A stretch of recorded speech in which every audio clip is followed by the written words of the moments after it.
Alléluia. Amen. J'espère que vous êtes dans la joie. Hein? Amen. Ok. Je vous salue tous dans le nom du Seigneur Jésus-Christ. Amen. Je salue également tous nos bien-aimés qui nous suivent en ligne. Ce soir encore, nous sommes venus pour nous préparer. Amen. Nous préparer parce que l'étau commence à se resserrer. La situation devient de plus en plus difficile. Parce qu'aujourd'hui, le monde entier a les yeux braqués sur le au Proche-Orient, en Israël, pour tout ce qui se passe là-bas. On parle beaucoup, les commentaires vont dans tous les sens.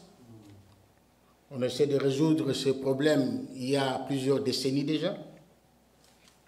On essaie de résoudre ce problème politiquement,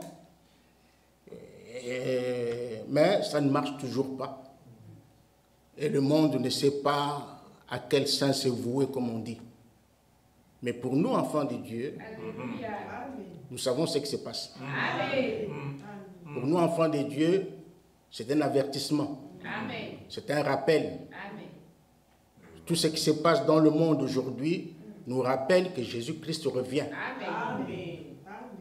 Frère Branham a prêché un message intitulé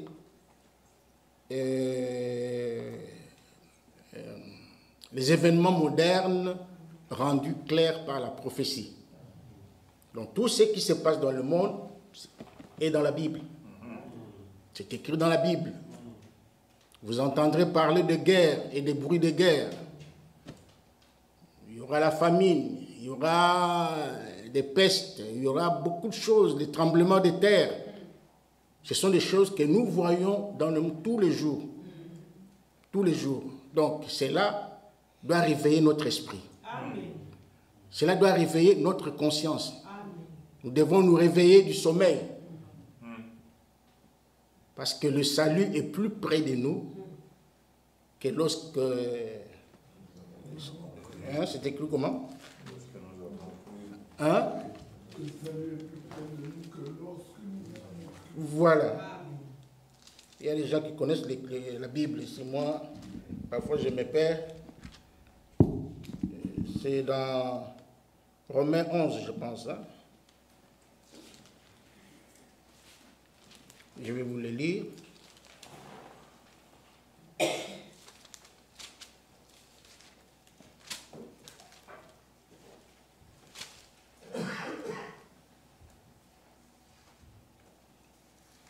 Dans Romains 13, il est écrit, au verset 11, « Cela importe d'autant plus que vous savez en quel temps nous sommes. C'est l'heure de vous réveiller enfin du sommeil, car maintenant le salut est plus près de nous que lorsque nous avons cru. Amen. La nuit est avancée, les jours approchent. Déprions-nous donc des œuvres des ténèbres et revêtons les armes de la lumière. Amen. Marchons honnêtement, comme en plein jour, loin des orgies et des livrogneries, de la luxure et de la débauche, des querelles et des jalousies. Amen. Mais revêtez-vous du Seigneur Jésus-Christ et n'ayez pas soin de la chair pour en satisfaire des convoitises. Donc nous sommes avertis. Notre frère Sam a commencé un message chez nous ici, intitulé « Divinement averti ». Donc, nous sommes divinement avertis. Donc, celui qui manquera l'enlèvement, ce n'est pas la faute de Dieu, c'est sa propre faute. Donc, mettons tout en œuvre pour cette promesse de l'enlèvement. Jésus a dit « Je m'en vais vous préparer une place. » Et lorsque je m'en serai allé et que je vous l'aurai préparé, je reviendrai. Donc, il veille sur sa parole pour l'exécuter. Jésus-Christ revient bientôt. Donc, ne soyons pas distraits. Et Frère Franck insiste, il dit, ne manquons pas, même pas un culte. Même pas un culte. Ne manquons pas le culte. Tous les cultes que nous tenons ici sont vraiment importants, sont vraiment nécessaires, parce que chaque fois qu'il y a un rassemblement des saints, Dieu est au milieu d'eux. Jésus a dit, là où 2 ou 3 sont rassemblés à mon nom, je suis au milieu d'eux. Donc, prenons les choses vraiment au sérieux. Ne manquons pas l'enlèvement. Manquons tout. Manquons des diplômes, manquons l'argent, manquons tout ce que vous voulez, mais pas l'enlèvement. Pas l'enlèvement. C'est vraiment important. Le frère Job a lu une écriture, l'écriture d'introduction dans 1 Corinthiens chapitre 13. Il dit, je peux tout. Si j'ai tout et que je n'ai pas l'amour, je ne suis rien. Je peux tout avoir. Tous les diplômes, je peux tout avoir dans ce monde, gagner le monde entier, mais si je n'ai pas l'amour, je ne suis absolument rien du tout. Et dans Romains 5, il est écrit que l'espérance ne trompe point, car l'amour de Dieu a été déversé en nous par le Saint-Esprit. Donc, pour avoir le vrai amour, le véritable amour, il faut expérimenter le baptême du Saint-Esprit. C'est lui qui nous apporte le vrai amour. J'anticipe déjà dans le sujet du jour, mais nous allons attaquer directement notre sujet de ce soir. Ça, c'est ma dernière semaine. Comme je l'avais dit le dimanche, l'avion est en train déjà d'atterrir, donc j'ai encore la chair jusqu'à dimanche, et nous voulons atterrir vraiment dans de bonnes conditions, parce que quand nous atterrissons mal, nous risquons de faire un crash. Je vous prie de vous lever. Nous allons lire dans Matthieu chapitre 7.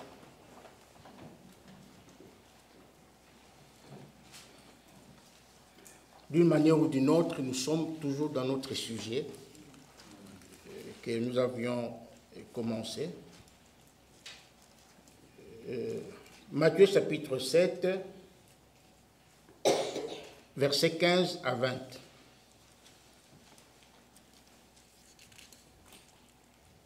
Gardez-vous des faux prophètes. Ils viennent à vous en vêtements de brebis, mais au-dedans, ce sont des loups ravisseurs. Vous les reconnaîtrez à leurs fruits.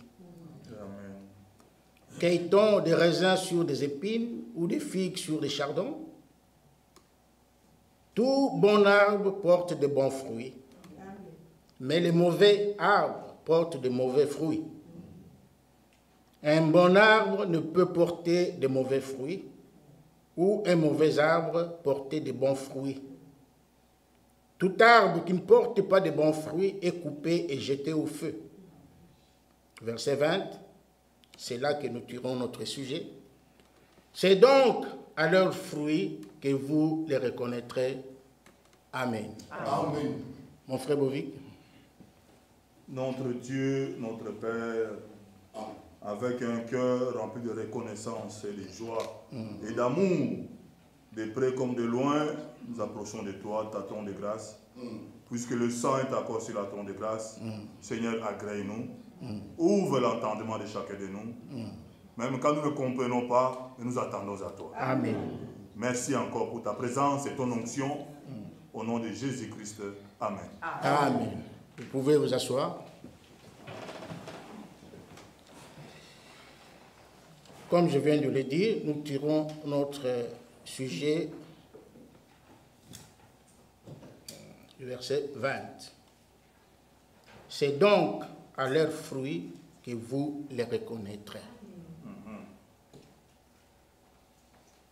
C'est un sujet que nous allons parler, sur lequel nous allons parler toute la semaine.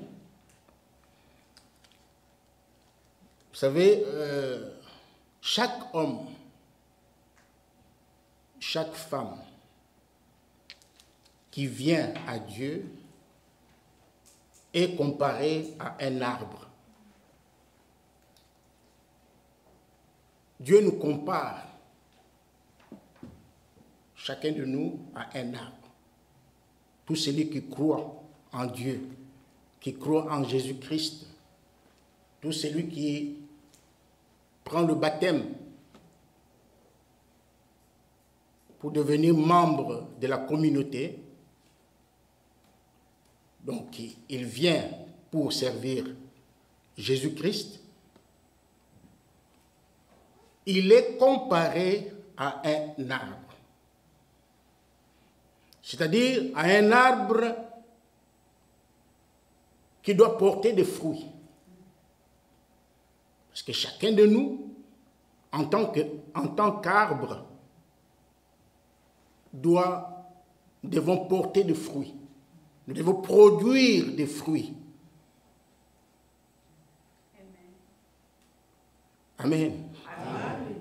Parce que le Seigneur dit, au verset 17, que tout bon arbre, non, au verset 19, tout arbre qui ne porte pas de fruits est coupé et jeté au feu. Donc tu es un arbre. Comme tu es là, assis là, devant Dieu, tu es un arbre. Moi, je suis un arbre. Frère Michel est un arbre. Tout le monde, frère Jean-Claude, nous sommes tous des arbres. Et en tant que tel, nous devons porter des fruits. Nous devons porter des fruits parce que la société en a besoin. Les gens ont besoin de déguster nos fruits. Amen. Les fruits que nous produisons. Amen. Vous voyez? Alors, dans Luc chapitre 6, lisons-le. Luc chapitre 6.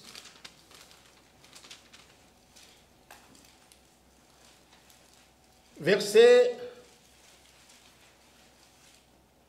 Parce qu'en tant qu'arbre, on ne nous demande pas seulement de porter des fruits, de produire des fruits, mais on nous demande, le Seigneur demande à ce que nous portions, à ce que nous produisions des bons fruits. Alléluia. Amen. Pas seulement produire des fruits, pas seulement porter des fruits, mais porter des bons fruits. Amen. C'est ce que le Seigneur attend de nous. Il veut que nous portions du fruit, mais le bon. Amen. Le bon fruit. Parce qu'au verset 43 de Luc 6, c'est toujours le Seigneur qui parle ici, il dit, car chaque arbre se reconnaît à son fruit. Pour reconnaître un manguier, il faut que le manguier produise des mangues. N'est-ce pas? Donc chaque arbre se reconnaît à son fruit. Non, ce n'est pas ce que j'ai lu, verset 43. Luc 6, 43. Ce n'est pas un bon arbre qui porte du mauvais fruit, ni un mauvais arbre qui porte du bon fruit. Non. Jamais un bon arbre peut produire du mauvais fruit. Ça n'existe pas. Ça n'a jamais existé. Et ça n'existera jamais. Parce qu'ici, c'est le Seigneur. Parce qu'on est bon on est un bon arbre dès l'origine. Amen. Si on est un mauvais arbre, on l'est dès origines, dès ton origine, donc tu es déjà mauvais. Et jamais un bon arbre peut devenir mauvais. Jamais un mauvais arbre porter du bon fruit. Ça n'existe pas. Les bons arbres portent toujours de bons fruits. Et les mauvais arbres portent toujours des mauvais fruits. Nous verrons plus tard de quel fruit il s'agit. Alors, il dit, ce n'est pas un bon arbre qui porte du mauvais fruit, ni un mauvais arbre qui porte du bon fruit. Car chaque arbre se reconnaît à son fruit. Alléluia. Chaque arbre se reconnaît à son fruit. Si il y a un oranger, vous vous y approchez, vous ne trouverez pas de... Comment dirais-je? Vous ne trouverez pas un citron. Non. Vous ne trouverez pas du citron. C'est un oranger. On le reconnaît par les oranges. Un citronnier, on le reconnaît par les citrons. Un manguier, on le reconnaît par les mangues. Par les mangues que le manguier porte. Vous me suivez? Alors, le Seigneur nous compare et nous dit que nous sommes des arbres. Nous sommes des arbres. Chacun est un arbre. Dans Matthieu chapitre 7, nous sommes en train de jeter les bases pour vendredi et dimanche. Dans Matthieu chapitre 3, écoutez ce qui est dit là. Ici, c'est Jean-Baptiste qui parle. Jean-Baptiste dit, au verset 10, « Déjà la cognée est mise à la racine des arbres, et tout arbre dont il ne produit pas de bons fruits sera coupé et jeté au feu. » La cognée, c'est quoi la hache? Elle est prête. Elle est prête. Elle est prête, elle est mise à la racine des arbres. Et l'homme de Dieu dit, tout arbre donc qui ne produit pas de bons fruits sera coupé et jeté au feu. Donc si tu es un arbre, le Seigneur te demande de porter pas seulement des fruits, mais de porter des bons fruits. Parce que quand bien même tu portes des fruits, mais si ces fruits-là sont mauvais, si ces fruits-là ne sont pas de la bonne qualité, la Bible dit que la cognée est déjà mise à la racine. Lorsqu'on viendra vérifier, on remarque que tu as des fruits, c'est vrai. On déguste. Non, c'est du fruit, mais de mauvaise qualité. Et les fruits de mauvaise qualité ne sont pas vendus sur le marché, on n'achète pas. Souvent, on les jette. Et ici, il dit, non, tu seras coupé et jeté au feu.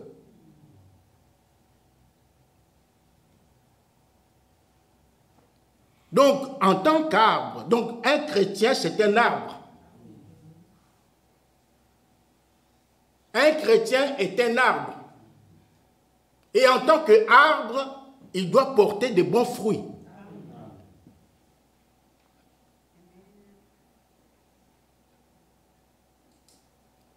Par exemple, l'amour, c'est un fruit.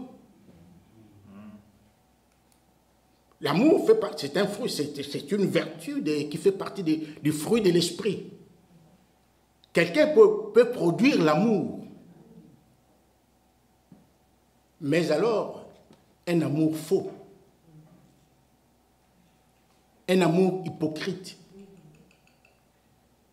Romains 12. Il y a l'amour hypocrite. Un amour plein d'hypocrisie. Quelqu'un qui fait semblant de t'aimer, mais dans son cœur, il ne t'aime pas. Or, Dieu demande aux chrétiens d'avoir le véritable amour. Amen. Amen. Le vrai amour. Un amour sans hypocrisie. Parce que si quelqu'un aime vraiment, il aime. Il aime. Et c'est un amour inconditionnel. Amen. Ah, je peux pas, ce n'est pas que je l'aime parce que. Je l'aime, mais si, il n'y a pas de mais, il n'y a pas de si. L'amour divin, comme nous l'avons lu dans 1 Corinthiens 13, c'est un amour inconditionnel. C'est un amour parfait. Si vous lisez, on vous a donné un devoir, allez lire tous les chapitres. Vous verrez qu'à la fin du chapitre 13, il est écrit qu'il y a trois choses. Trois choses. Il y a la foi, il y a l'espérance et il y a l'amour.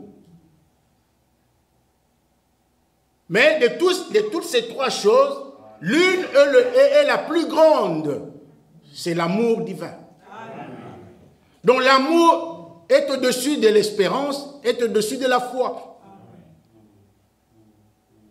Vous voyez? Mais ces trois choses doivent être trouvées dans l'homme qui croit en Jésus-Christ, qui aime Jésus-Christ, qui veut aller au ciel. On doit trouver en lui la foi, l'espérance et l'amour. Mais l'amour, c'est au-dessus, parce que c'est l'amour parfait qui entrera. Vous voyez? Donc, la cognée est déjà mise à la racine des arbres. Tout arbre donc qui ne produit pas de bons fruits sera coupé et jeté au feu. Et si nous remontons au verset 8, Jean-Baptiste dit, produisez donc. On peut même commencer au verset 7. Mais voyant venir à son baptême beaucoup de pharisiens et de sadducéens, il leur dit, race de vipères, qui vous a appris à fuir la colère à venir? Beaucoup de gens viennent au baptême parce qu'ils ont entendu parler de l'enfer, ils ont entendu parler du jugement dernier, ils ont entendu parler de la colère de Dieu. Alors, ils ont tremblé, ils ont eu peur et se sont précipités au baptême. Or, nous l'avons déjà montré plusieurs fois ici que le baptême dans l'eau ne sauve personne. Le baptême ne sauve personne. Ce qui sauve les gens, c'est la foi en Jésus-Christ. Parce que la Bible dit, nous sommes sauvés par la foi. Nous sommes sauvés par la grâce au moyen de la foi. Amen. Amen. Vous voyez? Donc, Jean-Baptiste voit les gens venir vraiment avec précipitation et dit, non, attendez. Qui vous a appris à fuir la colère à venir? Au verset 8, il dit, produisez donc du fruit digne de la repentance. Parce que nous avons toujours montré qu'avant d'entrer dans le eau du baptême, on doit d'abord commencer par la repentance. La vraie repentance. Et la repentance, nous avons déjà montré plusieurs fois ici, c'est le regret sincère. Le regret sincère dans un cœur sincère de la vie qu'on a menée autrefois. Qu'on a menée autrefois à l'encontre de la volonté de Dieu. Même aujourd'hui, si tu as fait une faute, tu as péché contre Dieu, pour revenir à Dieu, il faut commencer par la repentance. Et lorsque tu t'es repenti, Jean-Baptiste dit, vous devez produire, donc produisez donc du fruit digne de la repentance. Qu'est-ce que cela veut dire, fruit digne de la repentance? Tu as péché contre Dieu. Tu as péché contre ton frère, contre ta soeur. Tu le regrettes dans ton cœur, tu te repens, tu regrettes vraiment, parce que c'est un regret. Pas faire semblant de regretter, pas faire semblant... Non, non, non, non. C'est un regret sincère qui vient vraiment du... C'est une expérience d'ailleurs. La repentance est une expérience. Et lorsque tu t'es repenti, et Dieu t'a pardonné, maintenant tu dois produire le fruit. Cette repentance-là doit produire en toi son fruit. Et le fruit de la repentance, c'est un changement radical. On doit voir que vraiment, d'abord Dieu doit voir que tu t'es réellement repenti. Tu dois voir il doit y avoir un changement en toi qui montre que ton repenti était sincère. Que ta repentance venant de... Parce que la repentance vient de Dieu. La repentance vient de Dieu. On ne force personne à se repentir. Si vous lisez dans Actes chapitre 11, je crois verset 18, les disciples, les apôtres qui acculaient Pierre d'avoir été chez les païens, lorsque Pierre a raconté ce qui s'était passé, ils ont compris que ce n'était pas l'affaire de Pierre, mais ça venait de Dieu. Et ils ont dit, ah, Dieu a aussi accordé la repentance aux païens pour qu'ils aient la vie. Donc cela veut dire que la repentance, lorsque tu la fais sincèrement, elle est liée à la vie. Amen. Elle est liée à la vie. Si tu veux avoir la vraie vie de Dieu, la vie éternelle, tu dois passer par la repentance. Tu veux avoir le véritable salut de Dieu, tu dois passer par la repentance. Le jour de la Pentecôte, on a posé la question. Hommes, frères, que ferons-nous?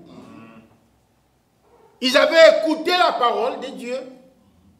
Ils avaient compris qu'ils s'étaient reconnus pécheurs. Alors ils ont posé la question, maintenant, que devons-nous faire? La Bible dit qu'ils avaient un cœur contrit, un cœur vivement touché.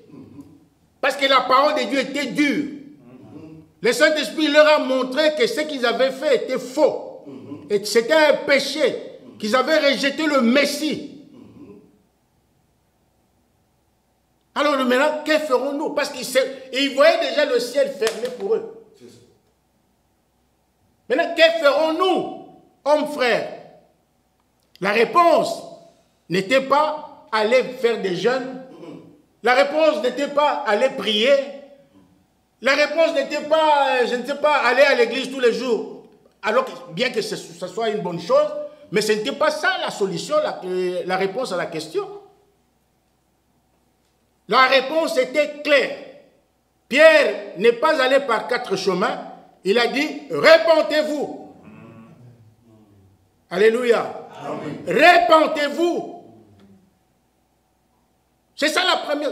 Les apôtres, lorsqu'ils sont venus, ils sont entrés en scène. D'abord, Jean-Baptiste lui-même. Quand il a commencé son ministère, il a commencé par ce mot, repentez-vous. Pourquoi? Parce que le royaume de Dieu est proche. Jean-Baptiste s'en va, Jésus-Christ entre en scène, il vient avec le même, avec le même mot, le même évangile. Il dit, répentez-vous, car le royaume de Dieu est proche. Jésus-Christ s'en va, les apôtres entrent en scène. Eux aussi, ils commencent par la repentance. Répentez-vous et convertissez-vous. Pourquoi? Parce que le royaume des cieux est proche. Aujourd'hui, c'est le même évangile que nous prêchons. C'est le même évangile que nous prêchons aujourd'hui. Pourquoi? Parce que Jésus-Christ revient bientôt. Le royaume des cieux est proche. Nous attendons le royaume de Dieu. C'est pourquoi nous avons dit au début, nous ne venons pas ici pour faire des aventures. Nous ne venons pas ici pour faire du théâtre. Nous venons ici pour nous préparer parce que Jésus-Christ revient bientôt. Et notre préparation passe par la parole de Dieu.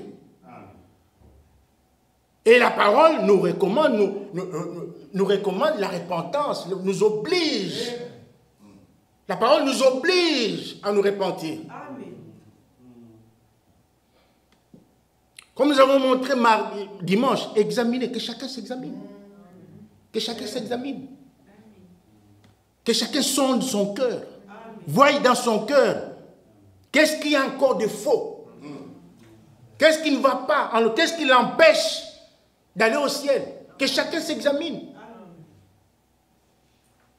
Et si tu t'es examiné, et si tu as trouvé quelque chose qui ne va pas dans ta vie, n'aie pas honte.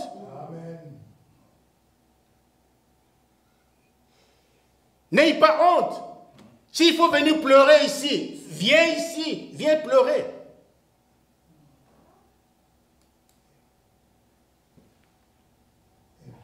Alléluia. Amen. La repentance. Produisez donc du fruit digne de la repentance. Quelqu'un qui s'est réellement repenti doit avoir une vie nouvelle.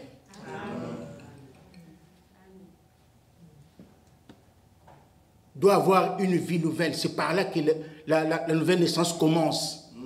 La repentance, la conversion.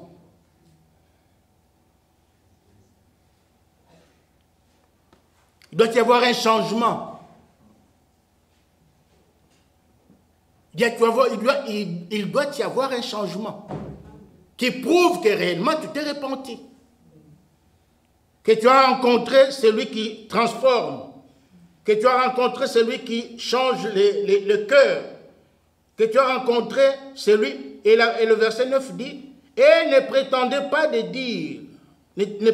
pas dire en vous-même, nous avons Abraham pour père, car je vous déclare que de ces pierres-ci, Dieu peut susciter des enfants à Abraham. La parole de Dieu est donnée gratuitement. Le salut est donné gratuitement. Alors si la parole de Dieu te demande de te repentir, repens-toi. Aie le courage de te repentir. Aie le courage de mettre ta vie en ordre. C'est simple. Si tu commences à raisonner, oh moi ceci, moi je suis ceci, moi c'est là, l'homme de Dieu il dit ici, ne prétendez pas dire en vous-même que moi je suis ceci, moi je suis cela. Non. Parce que de ces pierres, les pierres là, vous voyez les pierres là, les pierres, nous sommes aussi des pierres. Hein. De ces pierres, Dieu peut susciter des enfants à Abraham. Et la Bible dit même que les prostituées vous dévanceront.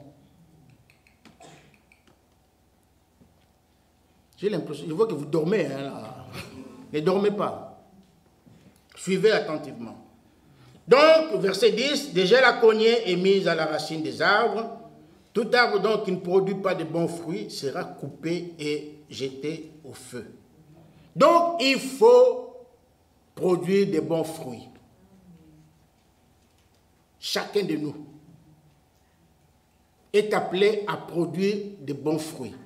Pas seulement des fruits, mais des bons. Des bons. Maintenant, comment puis-je produire de bons fruits? C'est ça la question. Je suis un arbre, un manguier, je suis manguier. Maintenant, le manguier peut se poser la question, comment dois-je produire de bons fruits? Un chrétien, quand on lui dit, tu dois produire de bons fruits, il doit se poser la question, maintenant, comment puis-je faire pour produire de bons fruits? Parce que si tu ne produis pas de bons fruits, tu ne seras jamais agréable devant Dieu.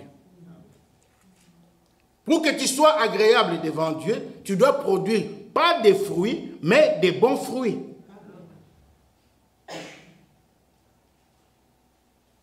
Lisons dans Jean chapitre 15.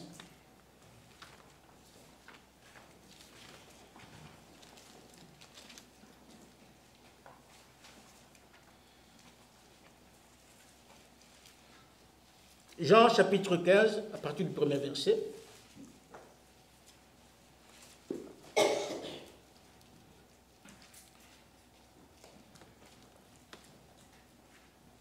Je suis le vrai cep et mon père est le vigneron. Vous me suivez? Je remarque une distraction là dans l'assemblée. Je suis le vrai cep et mon père est le vigneron. Verset 2. Tout sarment qui est en moi et qui ne porte pas de fruits, il le retranche. Est-ce que vous avez suivi? Amen. Tout ça, ici c'est Jésus qui parle. Il dit, moi je suis le cep, le vrai cep. Mon père est le vigneron. Il dit, tout sarment qui est en moi et qui ne porte pas de fruits, il le retranche, il le coupe, il le retranche, il l'enlève et il les jette dans quelque part, ça sèche et puis on les brûle. Et il continue, il dit, et tout sarment qui porte du fruit, il l'émonde, afin qu'il porte encore plus de fruits. Émonder veut dire nettoyer, sarcler, avec cet instrument qu'on appelle ça, sarcloir. On l'utilise pour nettoyer. Donc, sarcler veut dire nettoyer tout autour, enlever toutes les herbes nuisibles. On enlève ça pour permettre à l'arbre ou à la plante de bien vivre, de bien respirer et de croître normalement comme il faut. Et la terre donc, a besoin de l'humidité pour que la plante puisse croître. Donc on doit nettoyer tout autour là pour que l'arbre ne soit pas étouffé. Frère Jean-Claude a un potager, il comprend, il peut mieux nous expliquer cela.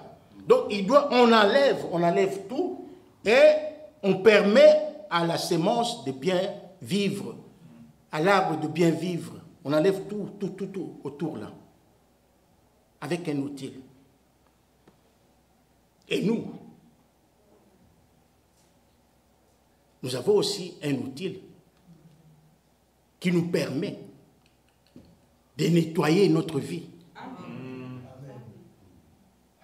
d'enlever toutes les saletés qui sont en nous. C'est la parole de Dieu. Amen. Lorsque nous venons à l'église, écoutez la parole de Dieu. C'est pourquoi nous insistons beaucoup. Ne manquez pas les cultes. Amen. Venez à l'église, écoutez la parole de Dieu, parce que c'est par la parole de Dieu que Dieu nous nettoie, il nous lave, Amen. Il nous purifie. Pourquoi? Pour que nous puissions porter beaucoup plus de fruits. Il nous lave par sa parole. Jean chapitre 17 dit, Père, sanctifie-les par ta parole, ou plutôt, sanctifie-les par ta vérité, ta parole est la vérité. Donc c'est par la parole de Dieu que Dieu nous sanctifie, que Dieu nous lave, que Dieu enlève en nous tout ce qui est contraire à sa parole. Vous pouvez être né de nouveau, mais vous avez encore en vous le goût du monde. Vous êtes né de nouveau, mais vous êtes encore attaché à certaines choses du monde. Vous pouvez être né de nouveau, mais vous êtes encore attaché aux amis du monde. Vous voyez, il y a encore des choses, beaucoup de choses à enlever en nous, à nettoyer en nous. Mes frères et sœurs, ne vous trompez pas. Ne dites pas que non, moi j'ai 20 ans. Ça fait 20 ans que je viens à l'église, ça fait 30 ans que je viens à l'église. Ça n'a rien à voir du tout. Ça n'a rien à voir. Tu peux faire 50 ans dans le message, mais tu n'es même pas encore arrivé. Tu n'as même pas encore commencé la marche. C'est vrai. C'est pourquoi il faut que chacun s'examine. Il faut que chacun s'examine. Donc nous avons besoin de la parole de Dieu, parce que Jésus dit, tout sarment qui porte du fruit, donc vous portez déjà du fruit, c'est une bonne chose, mais il dit, il les sanctifie davantage. Il les lave. Avec sa parole, il nettoie, il enlève certaines choses qui ne sont pas correctes pour que vous portiez encore plus de fruits. Vous voyez? Ça, c'est le travail de la parole de Dieu. C'est pourquoi il faut aimer la parole de Dieu. Amen. Elle est vraiment importante, elle est vraiment capitale. La parole de Dieu. S'il faut même venir à pied à l'église, si vous pouvez venir même à pied à l'église, venez écouter la parole de Dieu. Amen. Souvenez-vous de cette femme-là, la reine de Séba. Elle a fait un long voyage. Un voyage de quoi? Je crois environ 6 mois. Elle a voyagé pendant 6 mois, si je ne me trompe pas. Avec, elle était dans sa caravane, tout ça. Avec tous les dangers qu'elle pouvait rencontrer sur son chemin. Des bandits et autres qui pouvaient lui faire du mal. C'était une reine. Elle voyageait toujours avec une partie de ses richesses. Des bijoux en or, des choses comme ça. De l'argent. Elle voyageait avec ça. Elle pouvait rencontrer des bandits sur son chemin. Mais elle a pris le risque de faire ces longs voyages. Pourquoi? Pour aller seulement écouter la sagesse de Salomon. Est-ce que vous vous rendez compte? Mais nous ici, nous sommes véhiculés. Nous sommes véhiculés. Nous avons un salaire.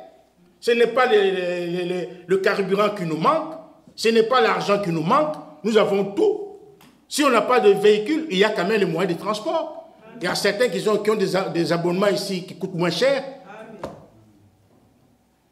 D'autres comme moi, Seigneur, j'ai mon abonnement, un abonnement gratuit. Mais pour aller à l'église, c'est une corvée. Ce sont des discussions.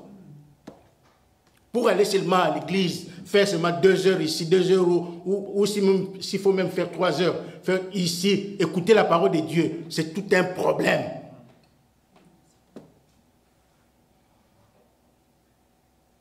C'est tout un problème. Et vous allez dire, ah, j'aime Dieu, j'aime Dieu, j'aime Dieu. Ce n'est pas ça aimer Dieu. Ce n'est pas ça aimer Dieu. Écoutez ce que Jésus dit, comment Jésus explique la manière d'aimer Dieu.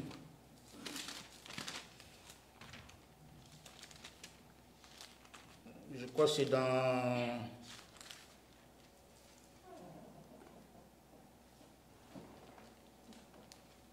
C'est encore où là, je crois. On dit aimer Dieu de tout son cœur. C'est Marc, je pense.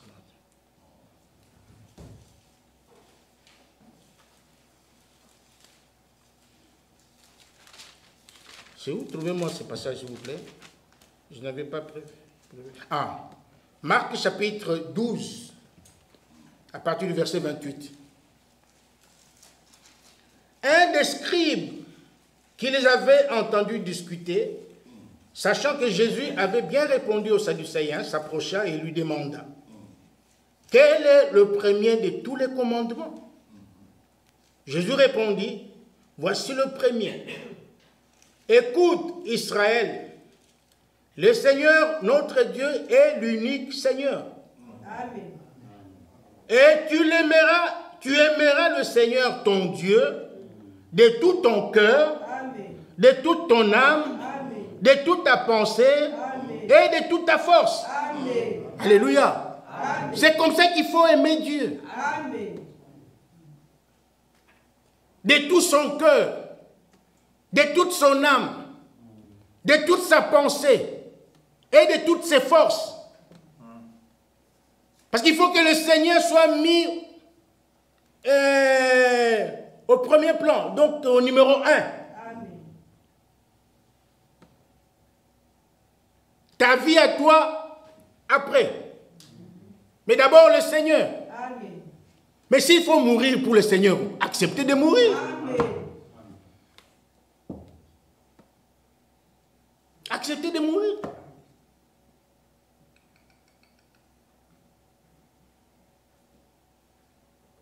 Au temps de la Bible, il y avait des gens qui aimaient le Seigneur et qui ont risqué leur vie.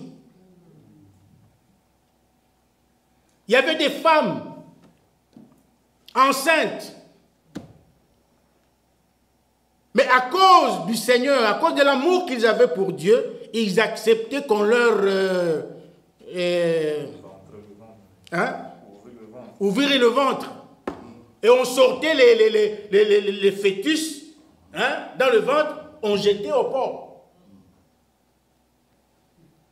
Il y a d'autres qui ont accepté d'être sciés, comme Esaïe. Pourquoi pas? Lisons-le.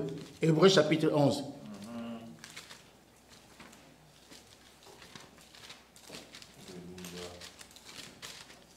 Non, nous sommes en train de blaguer.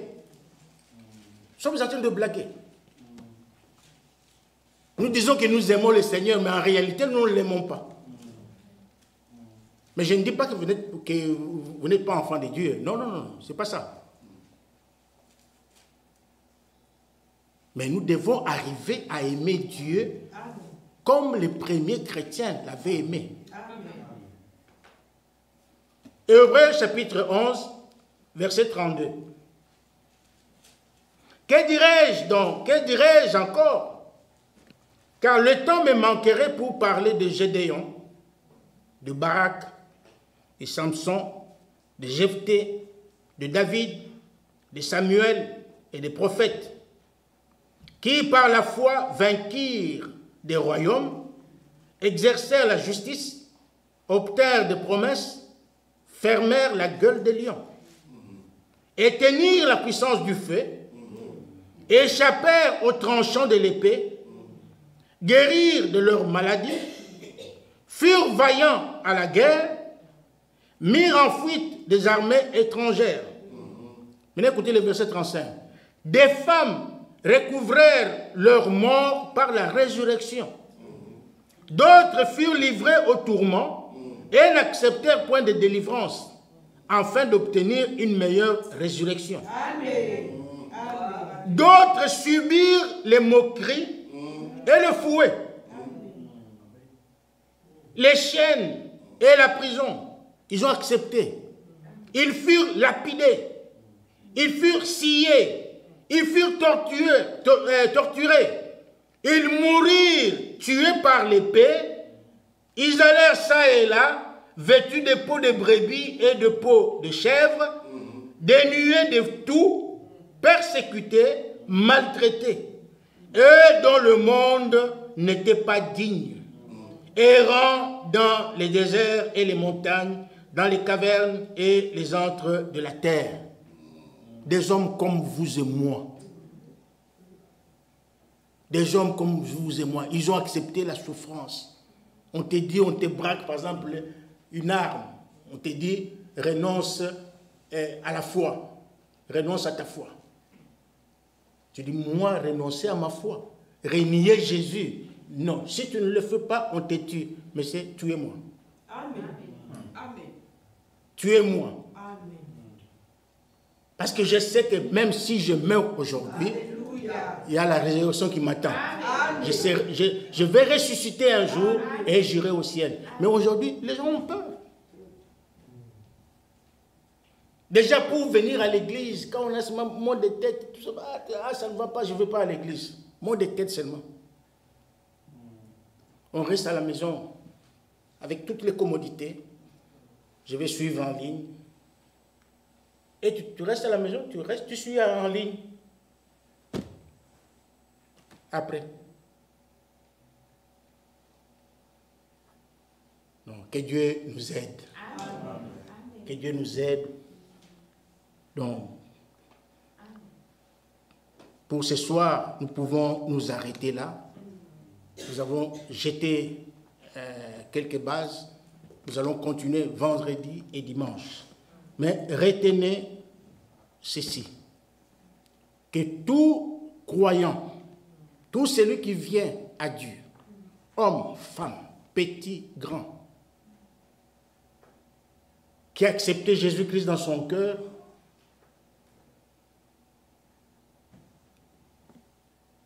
est comparé à un arbre. Il est comparé à un arbre. Et en tant qu'arbre, il doit produire des fruits. Pas seulement des fruits, mais des bons fruits. Parce que déjà, la cognée est mise à la racine des arbres. Tout arbre qui ne produit pas de bons fruits sera coupé et jeté au feu. Vendredi, nous verrons de quels fruits s'agit-il. Mais déjà ce soir, parlez à Dieu, priez Dieu, demandez à Dieu qu'il fasse de vous un bon arbre. Un arbre qui porte de bons fruits. Parce qu'un bon arbre doit porter de bons fruits. Donc, ce n'est même pas demander à Dieu que chacun s'examine.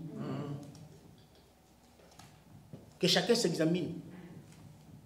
Donc, comme tu es là, assis là, tu sais comprendre si tu es un bon arbre ou pas.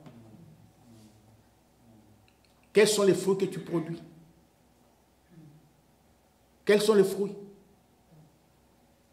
Les fruits, et d'ailleurs c'est moi. Donc, moi là, donc c'est vous qui devez reconnaître ce que je suis, de quel arbre, de quelle espèce d'arbre je suis. Si je ne produis pas de bons fruits, venez me voir que mes frères, en tout cas, tu ne produis pas de bons fruits. Amen. Amen. C'est comme ça. La Bible dit veillons les uns sur les autres. Hein. Nous devons veiller les uns. Si vous voyez le frère Dieu donner, en tout cas, tu portes de mauvais fruits. Amen. Venez me voir, frère, tu portes de mauvais fruits. Que le Seigneur vous bénisse. Amen. Et qu'il nous aide tous à nous préparer pour aller dans l'enlèvement.